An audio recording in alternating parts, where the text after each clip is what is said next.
Avec notre feuilleton de la semaine consacré aux activités touristiques du département de l'Ariège.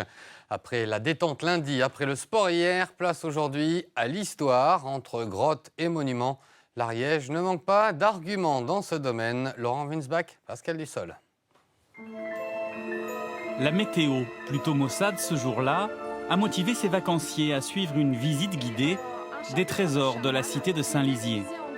Le deuxième évêque s'appelait donc Licerius ou Glycerius, ce qui a donné Saint-Lizier. La cathédrale date des 11e, 14e et 15e siècles. Inscrite au patrimoine de l'UNESCO, elle se distingue par ses fresques, mais aussi son cloître roman.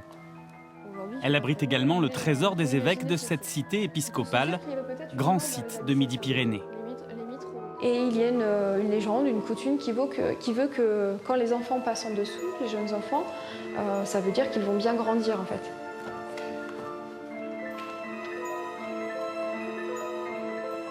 C'était le seul département des Pyrénées que nous ne connaissions pas. Et j'avais vu un paysage, une photo, et ça m'a plu, j'ai trouvé ça joli. Voilà, c'est tout.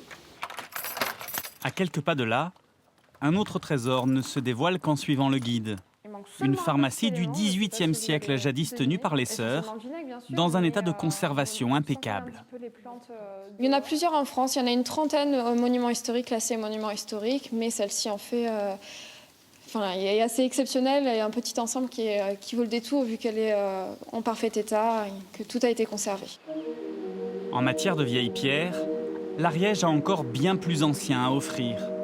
La célèbre grotte du Mas d'Asile propose un voyage sous la terre, mais surtout à travers les âges.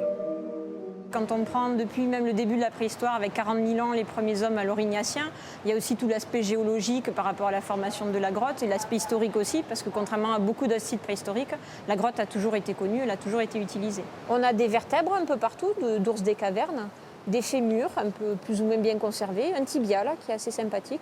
Je pensais vraiment que c'était un département, pas pauvre, hein, c'est pas ça que je veux dire, mais vraiment qu'il n'y avait pas des choses aussi intéressantes à voir. Et je suis étonnée, même par rapport à d'autres régions touristiques dont on parle trop, que cette région de l'Ariège soit aussi bien, avec des sites aussi pittoresques. Voilà. Surprenante par sa richesse historique et préhistorique, l'Ariège a aussi son mot à dire en matière de patrimoine naturel. Des profondeurs, il suffit de se hisser vers les sommets pour l'admirer.